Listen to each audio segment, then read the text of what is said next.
Well, hello there and welcome back to my channel. And this week, what I have for you is week 5 of our What's in the Closet Sew Along, hosted by Pat Sloan at her website, ilovetomakequilts.com.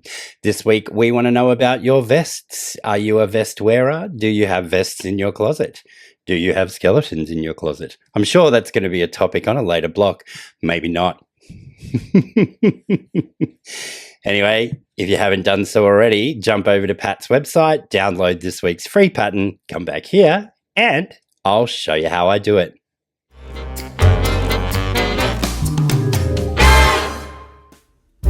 Another easy block this week, folks, in that we just have all squares that will go together in a 16 patch.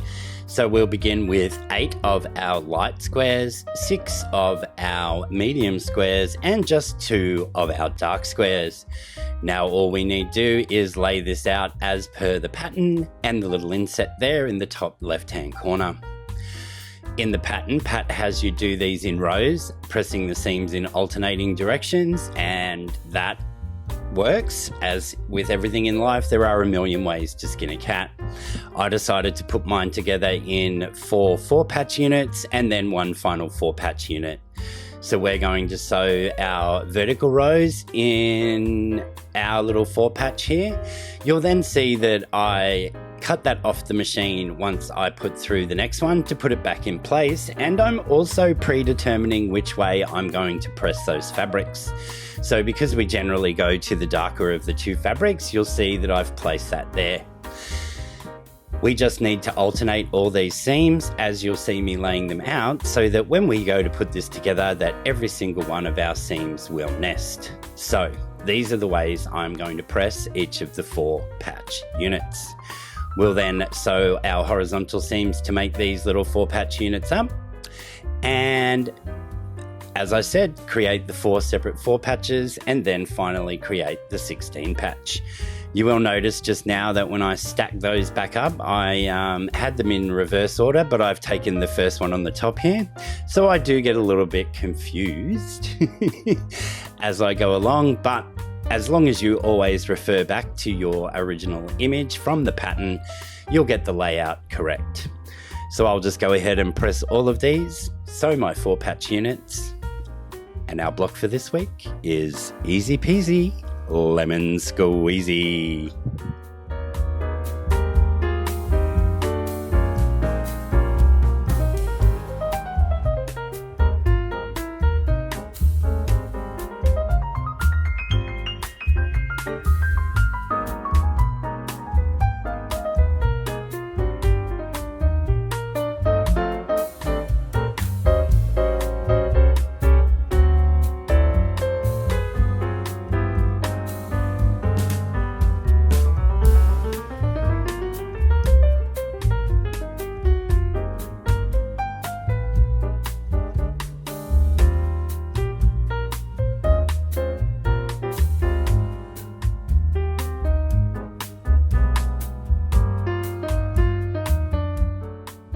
I really got myself confused there, so don't do what I do and follow the pattern. I think vertical rows with pressing in opposite directions is a lot easier.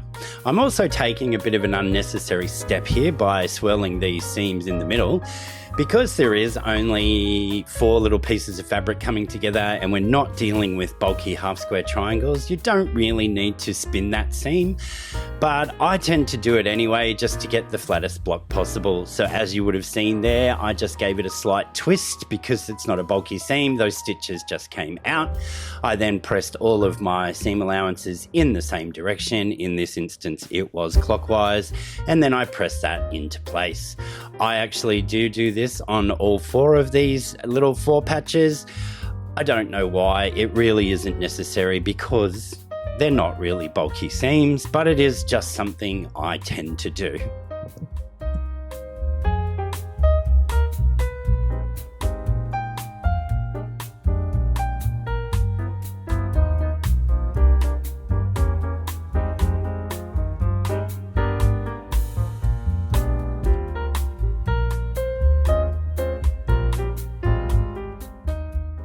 We now just need to lay these back out as per the pattern, and you can see me just checking there that all of my intersections will nest after my little mess up with how I had them laid out.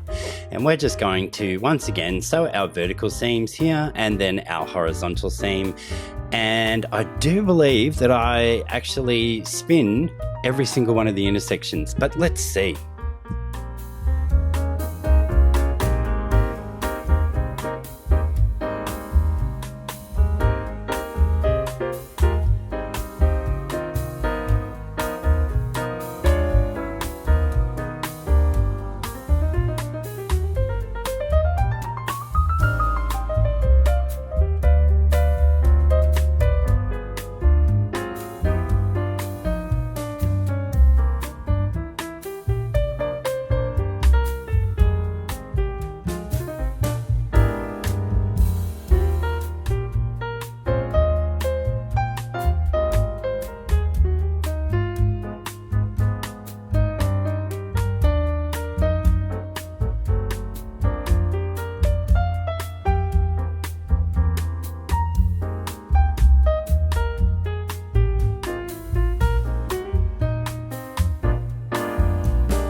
So as you would have seen there, I did indeed spin every single one of my seams and intersections, and I don't know why I do it. It's just automatic for me to do so.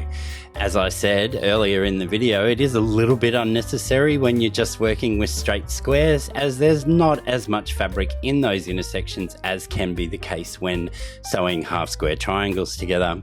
In this instance, we only had maybe 4 pieces coming together instead of 8 if they were all half square triangles.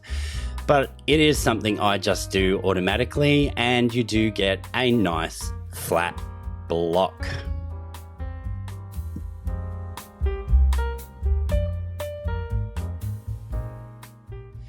Well, how about that, hey? Easier than it looks.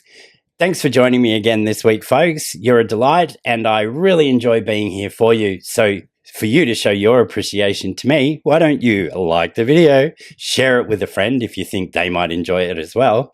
Click the little subscribe button if you haven't done so already, and why not? It's free. It costs you nothing but helps me out massively. Most importantly, tickle that little bell icon to be notified of all my future releases, and leave me a comment. Tell me what you liked. Tell me what you didn't like. Tell me what you think. Tell me what you really think. Okay, folks, I will see you all again real soon. Bye for now.